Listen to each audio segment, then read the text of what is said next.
This is the Mariners POSTCAST, your instant game reaction for the Seattle Mariners. Part of the Locked On Podcast Network, your team every day. I believe it was my good friend Theodore Payne who said, all they do is win, win, win, no matter what. I believe I'm paraphrasing there. But man, oh man, another win for your Seattle Mariners. Mariners win 5-3. Welcome to the Locked On Mariners POSTCAST. My name is Christopher Crawford. Anders Hurst might join us in a little bit. Anders, you can call him, just don't call him late for dinner. He might be joining us in a little bit. If not, we'll go solo dolo today and talk about another huge win for your Seattle Mariners that keeps them tied for first place in the American League West. For those of you who are new to the show, and yes, Ty and Colby, they go live every weekday and they talk to you about the big picture stuff. Anders and I just talk about the game that we just watched. Just the game we just watched. We break down the good, the bad, the ugly, and lately it's just been good. We'll talk about Bryan Woo finally getting those 13 strikeouts, or getting those double-digit strikeouts, ending up with 13. We'll talk a little bit about Scoreboard, because I think this matters now more than ever. That's probably a really obvious point, but it's true. It's absolutely true. The teams behind you, and they're all behind you by definition, all playing a part in this stuff, and then we'll talk about the offense and offer an unsung hero. But let's start with the start, and let's start with Bryan Woo. And Cinnabon, you're right. Woo said 10 wasn't enough. He sure didn't. It sure wasn't, just a sensational effort. Everything but the second inning from Bryan Woo was absolutely fantastic. Now, the second inning was frustrating. He gives up a home run to Joe Adell. That would have been, if that's not a 30 for 30er, I'd be really curious to see what park that doesn't go out of. Savant says 30 for 30. I'm not surprised there. Expected batting average of 950. He shellacks it. And then, he issues a walk, and then a run-scoring single by, I believe, Teodosio, of all people. Well, from that point on, Bryan Woo wasn't just good. He was elite. His secondary stuff was good. His fastball was good. Everything tonight was so impressive from Bryan Woo. And 23 swings and misses tonight on, should have had that in front of me. That's okay. We're just getting used to doing the whole thing. 100 pitches. So that's a pretty easy percentage one. 23% of his pitches were swung at and missed today. That's incredible. That's incredible work. He issues the one walk and he just misses on a couple of them. I think Woo thought got a little incorrect umpiring. Those pitches were outside of the strike zone, but really impressive work from Bryan Woo today on a night where you needed it. On a night where you needed Bryan Woo to be at his absolute best. You need all of your starters to be at their absolute best from this point on, to be clear. And goodness gracious, he was just so good. From the third inning on, that's as good as I've seen Bryan Woo. And I love that when he finally gets that 10th strikeout. And for those who are unfamiliar with this, Bryan Woo has struck out 9 guys like 5 times this year and just has not been able to get to that 10th strikeout. He just hasn't been able to do it. He gets that 10th strikeout. You see the look on his face, and you also see Big Dumper have the wherewithal to, after that strikeout, to toss that thing to the side. That mattered to him. And it's okay that it mattered to him. More than anything, it's okay for that to happen, because individual statistics in baseball matter.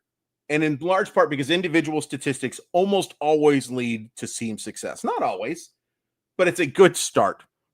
It's usually a good thing when your pitcher is striking out guys. And yes, as a few of you have pointed out, oh my goodness gracious, this Angels lineup after the top 4 is just reprehensible. 2010 to the aughts vibes for the Seattle Mariner offense is what I get from watching this Angels team right now. It's just, you have a Hall of Famer, you have a couple of nice little players, and then crap. But Bryan Woo's stuff was really good today. The movement on his fastball is always there, but the secondary stuff is what really impressed me. Let's talk about the bullpen real quick. I really like how Dan managed the bullpen tonight. And if you're unfamiliar, that's Dan Wilson, the Seattle Mariner manager. Look, it's still a high leverage situation-ish because it's a save. It's a game where a baseball card stat tells us that it's a save. But it's also facing the bottom of the order, and I love that even a lot of guys, you would think 5-2 game, still a safe situation. You got to throw your high leverage guys. No, you don't. Not against those guys. And you got to save these guys too. So you get a win where you don't use Andres Munoz, where you don't use Gabe Spire, where you don't use Eduard Bizardo. And Luke Jackson, some hard contact, but nothing of it. Caleb Ferguson looked outstanding. Gives up the single to Trout. That's okay. Gets out of there with 2 strikeouts. That is the Caleb Ferguson we need to see. And we've seen it for the last few. There was a real rough stretch there. Matt Brash. The command was bad. The command was bad today. And he leaves a couple of pitches right down the middle of the plate. One of them that Taylor Ward just absolutely destroyed. And then he gives up the long single. Shout out to Randy Arozarena for keeping that a single, keeping that double play in line. You get the double play, you get the strikeout, you advance, you get the save. It's okay to give up runs sometimes. It wasn't Matt Brash at his best. I don't think that he is the answer at closer or anything like that many people were suggesting a little bit ago. But that's okay. He's a very, very, very good high leverage arm. Very good high leverage arm. Do you guys think Hancock should have closed the game just to give Brash the extra day? No. It's a good question, though, Jolly Badger, and I always appreciate you showing up. You're one of most loyal for sure, and really do appreciate everybody who's tuned in all year for this stuff. I would have gone with Brash, in part because I want to keep Brash in the routine, too, if that makes sense. I just want to see Matt Brash pitch better. But I had no issue going there. I'd like to see Hancock used again. He was really impressive in that last relief appearance. So, yeah, that was good work. I really like the way Dan managed this game, and in particular, the way he used the bullpen arms. All right, we'll talk about some scoreboard stuff, and we'll talk about the offense. But first, we're going to thank our tremendous sponsors. This episode is brought to you by Nutrafol. You've probably seen a million ads for hair growth products and thought, sure, like that actually works. There are so many products out there, and it's hard to know which ones are actually going to do anything, and that's why you should give Nutrafol a closer look. It's the #1 dermatologist-recommended hair growth supplement brand, trusted by over 1.5 million people. And it's not just hype. This is a supplement clinically tested that targets the root cause of thinning and shedding with a proactive approach. You guys know that I am an embracer of bald is beautiful, but a lot of people don't embrace that and they lose confidence, and it's not a great thing. If you can do something to help get to the bottom of that cause, and if you feel more confident, this is the type of product you should be using. In particular, it's because it's NSF certified and it's backed by peer-reviewed studies. This is not hocus pocus. This is not someone hiring an Etsy witch to try to get you your hair back. This is genuine science, and that is why it's important to take a look if you are interested in that regrowth, something like Nutrafol. So see thicker, stronger hair with less shedding in just 6 months with Nutrafol. For a limited time, Nutrafol is offering Locked On MLB listeners $10 off your first month subscription and free shipping when you go to Nutrafol.com and enter the promo code Locked On MLB. That's Nutrafol.com, promo code Locked On MLB. This episode is also brought to you by FanDuel. The NFL season is here, and FanDuel is making sure you're ready for kickoff with a can't-miss offer. Right now, new customers can bet just $5, and if your bet wins, you'll get a $300 bonus bet to use across the app. You can use it whatever way you want, too. It's like so many people think of FanDuel and they only think of DFS, or they only think of betting on MVP odds, or they only think of game parlays. You can do all of that stuff. There's so many fun things you can do with FanDuel, and if you bet responsibly, it can make Sunday a heck of a lot more exciting for you. So are you ready to play? Download the FanDuel app now by visiting FanDuel.com to get started. That's FanDuel.com to place your first $5 bet.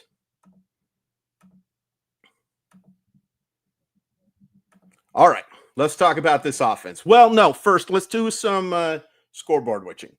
Scoreboard witching. I read. I think Etsy witch might be real. Might. Thank you.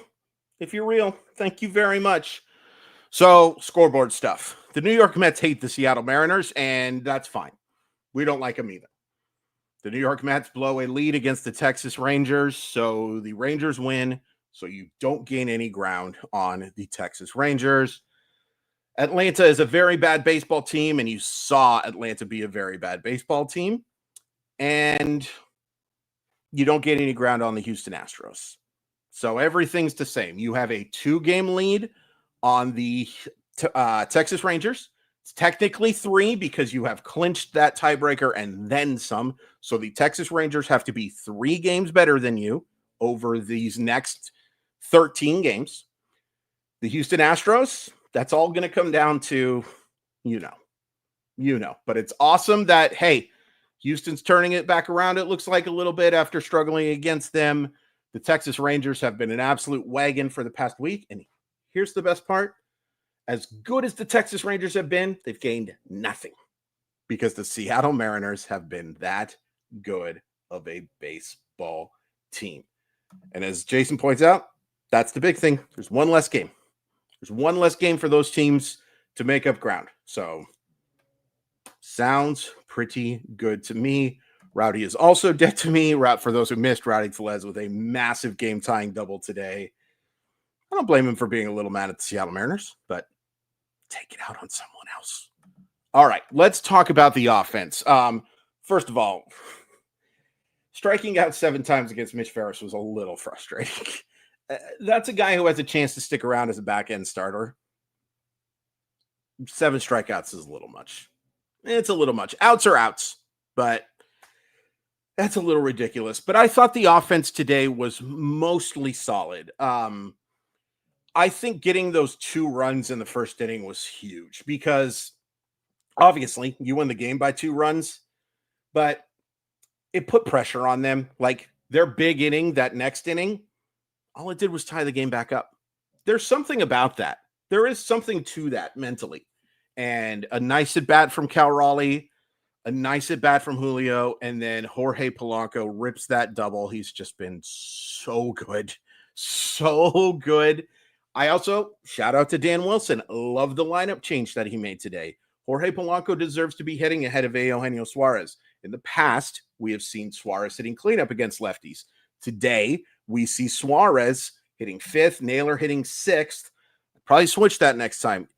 Eugenio's the one offensive to me. Victor Robles goes 0 for 3 with a couple strikeouts.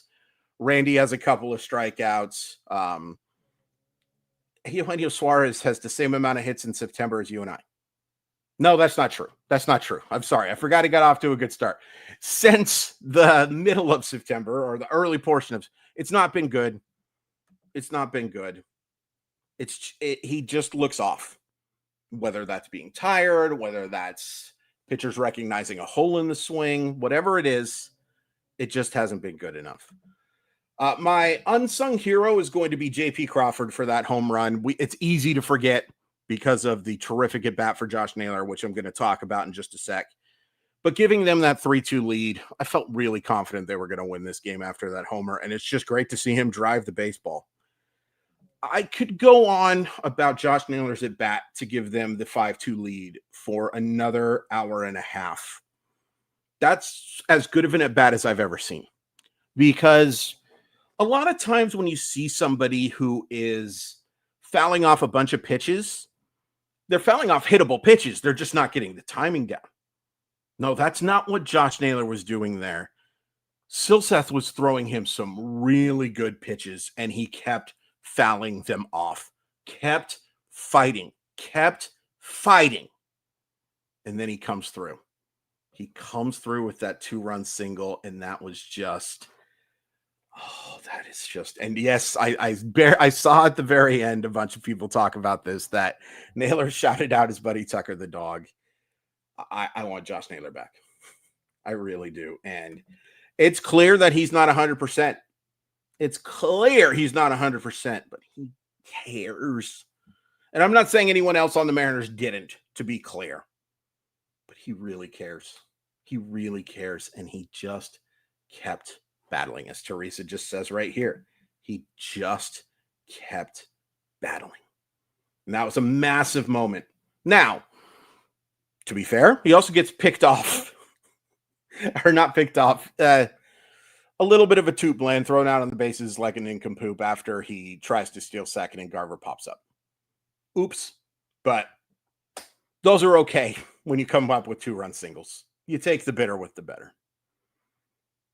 It's a great win. And now you have a chance for the sweep. And I want that sweep. I want that sweep. And then the biggest road trip maybe in Seattle Mariner history. I can't think of a bigger one, not including going on the road for playoff games. This is the biggest road trip in Seattle Mariner history. But you got to get one more win to cement the perfect homestand. And another thing that would be great is if you would hit like and subscribe, because it guarantees a Mariner win tomorrow if you do that. I don't know why. I don't know how. It's what the Etsy witch told me. Really appreciate it, guys. This has been fun. I'm having so much fun watching this team again. 47-27 at home. And that's what I love to see. Make T-Mobile matter. And they've done just that. I love you all. See you soon.